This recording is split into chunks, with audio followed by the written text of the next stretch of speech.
Namaste, Dandavat Pranam, by the instruction and grace of our spiritual master, Om Vishnu Pad Paramahamsa Shripad Bhakti Madhava Puri Maharaj. We are here reading Śrīmad-Bhāgavatam. Om Namo Bhagavate Vasudevaya. Om Namo Bhagavate Vasudevaya. Om Namo Bhagavate Vasudevaya. We're also paying our humble Dandavat Pranam to Srila A.C. Bhaktivedanta Swami Prabhupada for providing us this wonderful translation and commentary on Bhagavatam. And following the guidance of Srila Bhaktisiddhanta Saraswati Thakur, we are praying to Śrīmatī Rādhārāṇī. Srila Bhaktisiddhanta Saraswati told us that unless we can understand something about Radharani within our reading of Bhagavatam, then our study has been for waste. Yadi seva vanchitasya ma yasya kripaya vayam labema sarvam prapnuma prayojanam damni Shri Bhagavat Pade Krishna sambandhi sarvam cha yadi na jani mahe tutam ashtadashasu sahasreshu shlokanam Bhagavat oktishu radharanimna vindamatada nishfalam Bhagavatadhyayanam radhikaya kripam vina vyartasyat sarva parishrama. If we are cheated out of serving that personality whose mercy awards us everything we need, including residence in the Lord's holy Dham and all things connected to Krishna, and if we cannot understand or discover Radharani within the 18,000 verses of Śrīmad-Bhāgavatam, then our study of Śrīmad-Bhāgavatam has been pointless. Without the mercy of Śrīmati Rādhārāṇī, all of our efforts are in vain. Oh gosh. Please give me one moment. I have to take care of something.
So we are continuing our reading from Canto 5, Chapter 11, Text 7.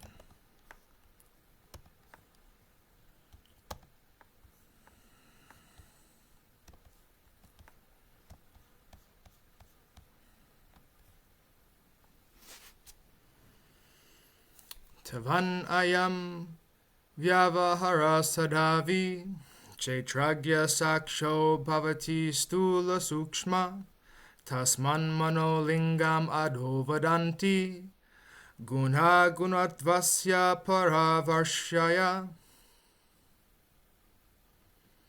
The mind makes the living entity within this material world wander through different species of life, and thus the living entity experiences mundane affairs in different forms as a human being, demigod, fat person, skinny person, and so forth. Learned scholars say that bodily appearance, bondage, and liberation are caused by the mind.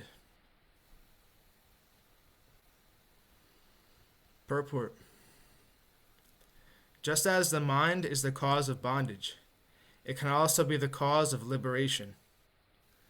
The mind is described here as para-avhara. Para means transcendental and avhara means material.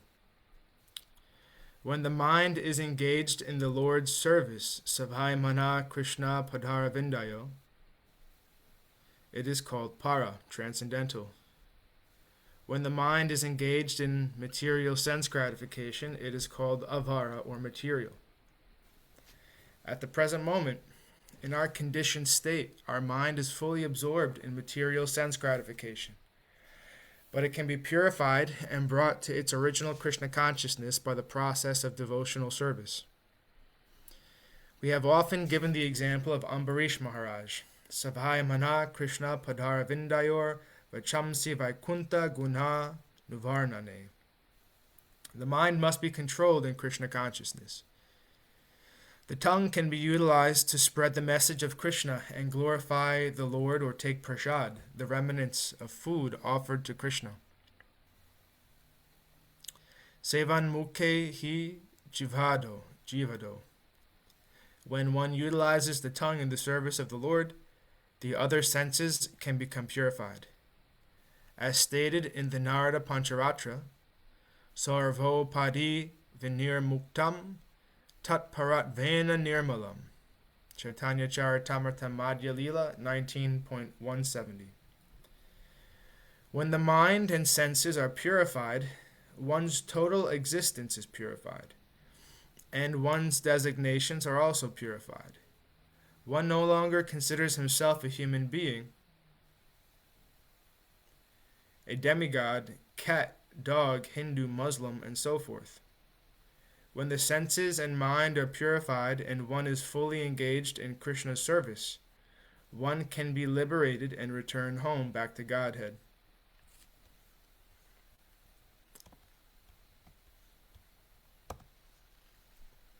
Text 8.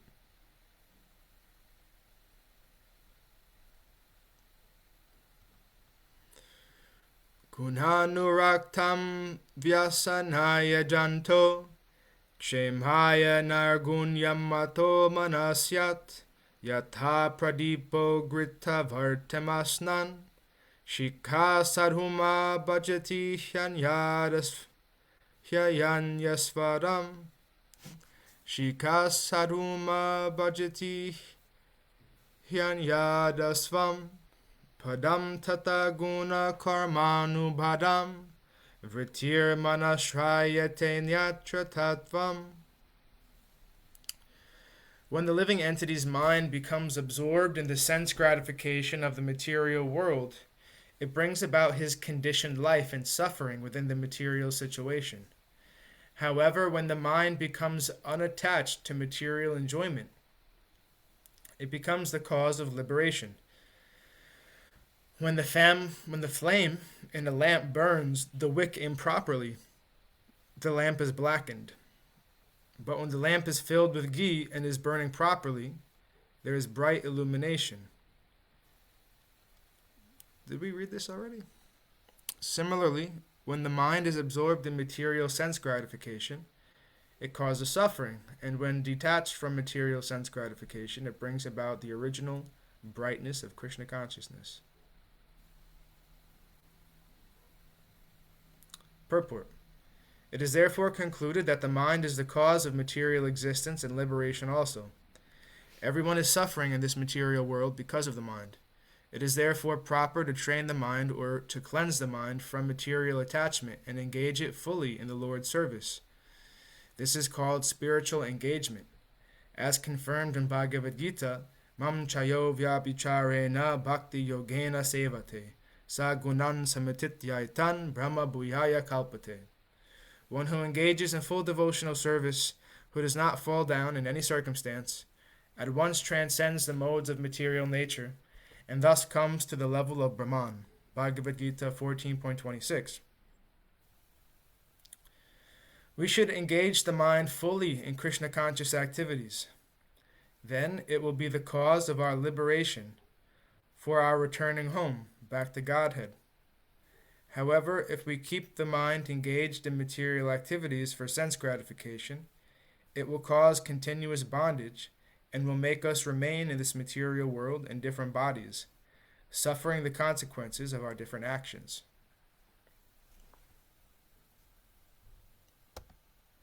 Text 9. Ekadasha sanmanaso hi vritaya akutaya pancha diho bimana matrani karmani puram chatasam vadanti haikadasa virabhumi.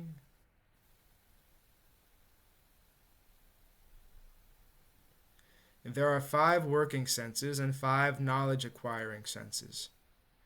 There is also the false ego. In this way, there are 11 items for the mind's functions. O hero, the objects of the senses, such as sound and touch, the organic activities such as evacuation, and the different types of bodies, society, friendship, and personality are considered by learned scholars the fields of activity for the functions of the mind. We have read this previously, I think, Yeah, from 10th maybe. let's just read the purport. The mind is the controller of the 5 knowledge-acquiring senses and the 5 working senses. Each sense has its particular field of activity. In all cases, the mind is the controller or owner. By the false ego, one thinks oneself the body and thinks in terms of my body, my house, my family, my society, my nation, and so on. Yep. These false identifications are due to the expansions of the false ego. Thus one thinks that B is this, that he is this or that. Thus the living entity becomes entangled in material existence. Yeah, this is where we should have started.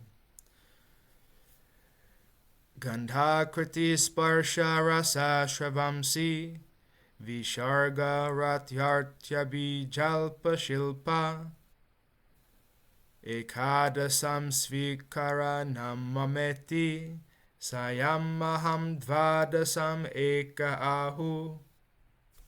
Sound, touch, form, taste, and smell are the objects of the 5 knowledge-acquiring senses. Speech, touch, movement, evacuation, and sexual intercourse are the objects of the working senses. Besides this, there is another conception by which one thinks, this is my body, this is my society, this is my family, this is my nation, and so forth. This 11th function, that of the mind, is called the false ego. According to some philosophers, this is the 12th function, and the field of activity is the body.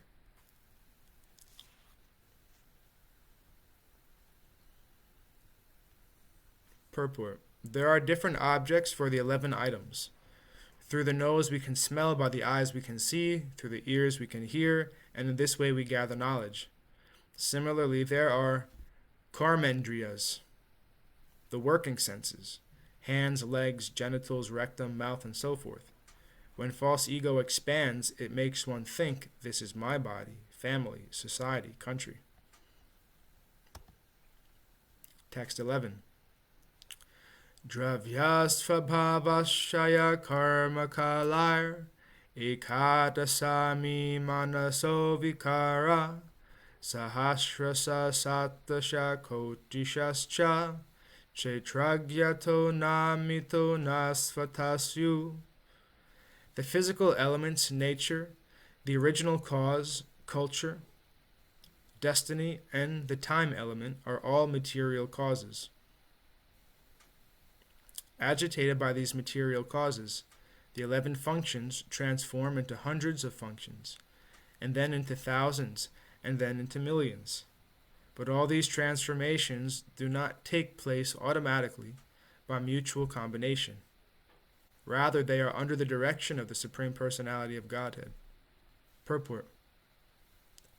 One should not think that all the interactions of the physical elements, gross and subtle, that cause the transformation of mind and consciousness are working independently. They are under the direction of the Supreme Personality of Godhead. In Bhagavad Gita 15.15, Krishna says that the Lord is situated in everyone's heart. Sarvasya chaham hridishani vishto, mata smritir jnanam apohanam cha. As mentioned herein, Supersoul or Kshetragya is directing everything. The living entity is also Kshetragya, but the Supreme Kshetragya is the Supreme Personality of Godhead. He is the witness and order giver. Under his direction, everything takes place. The different inclinations of the living entity are created by his own nature or his expectations. And he is trained by the Supreme Personality of Godhead through the agency of material nature. The body, nature, and the physical elements are under the direction of the Supreme Personality of Godhead. They do not function automatically. Nature is neither independent nor automatic. As confirmed in Bhagavad Gita, the Supreme Personality of Godhead is behind nature. Māyā yakshena prakriti suyate sa characharam hetunanena kaunteya jagad viparivartate. This material nature is working under my direction, O son of Kunti, and it is producing all moving and unmoving beings. By its rule, this manifestation is created and annihilated again and again.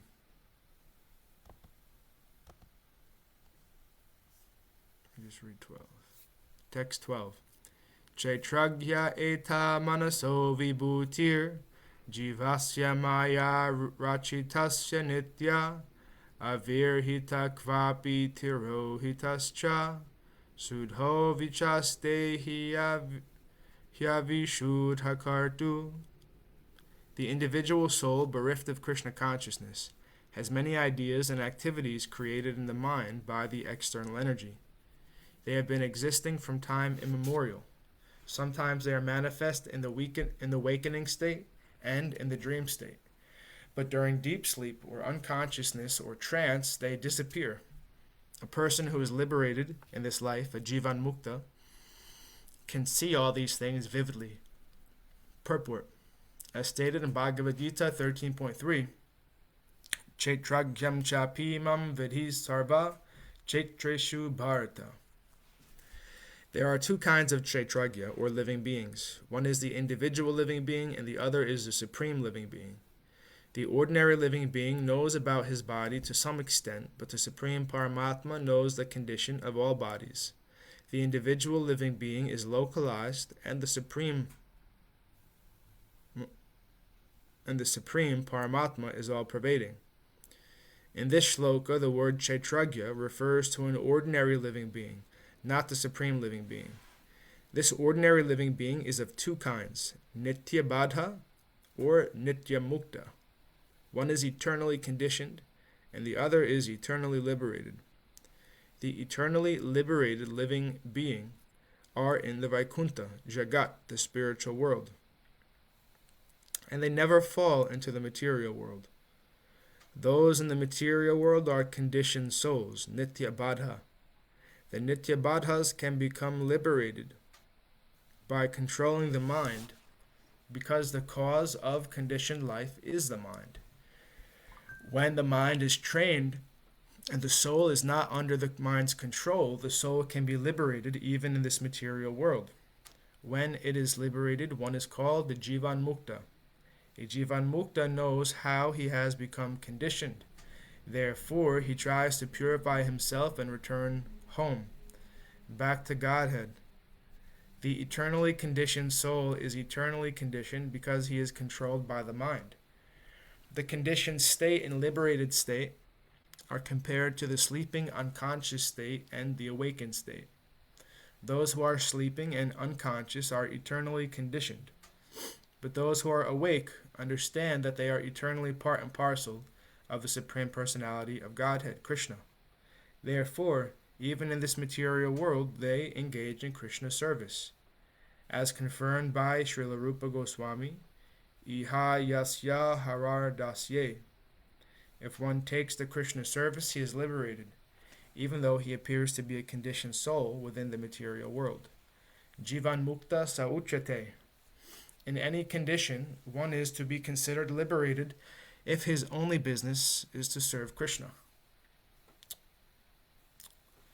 And thus ends our reading for today. We'll continue from text 12 on Monday.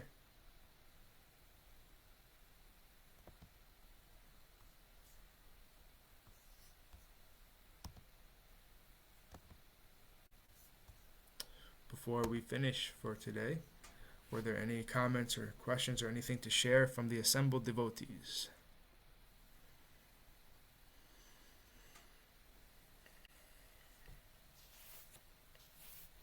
Jai Om Vishnupad Paramahamsa Shripad Bhakti Madhava Puri Maharaj Ki Jai. Jai. Jai Srila Prabhupada, Srila Guru Maharaj, Srila Gurudev, Srila Acharya Dev, Srila Tirtha Maharaj Ki Jai. Jai. Jai Shri Rupanuga Guru Varga Ki Jai. Jai. All glories to the assembled devotees, all glories to the worldwide devotees, Sama Bhaktiveda Vrinda Ki Jai. Jai. Jai Navadvip Dham Ki Jai, Mayapur Dham Ki Jai, Jagannath Puri Dham Ki Jai, Jagannath Baladev Subhadra Ju Ki Jai, Jai. Ganga Mai Yamuna Mai Ki Jai, Vrindavan Dham Ki Jai, Giri Govardhan Gupta Govardhan Dham Ki Jai, Sham Kund Radha Kund Ki Jai, Tulsi Devi, Bhakti Devi, Vrinda Devi Ki Jai. Jai. Harinam Sankirtan Yagya Ki Jai. Jai. Scientific Sankirtan Yagya Ki Jai. Jai. Princeton Bhaktivedanta Institute Ki Jai. Sri Chaitanya Saraswat Mat Ki Jai. Nitai Gaur Jai. Hari Hari Hari Hari Bol. Haribol. Jai Śrīmatī Tulsi Maharani Devi Dasi Ki Jai. Jai Bhakti Shri Ram Ki Jai. Hare Krishna. Jai. And Krishna Keshava Das Ki Jai. Hare Krishna. Jai Hare Gurudev. Krishna. Right. Dhanyavad. Mm.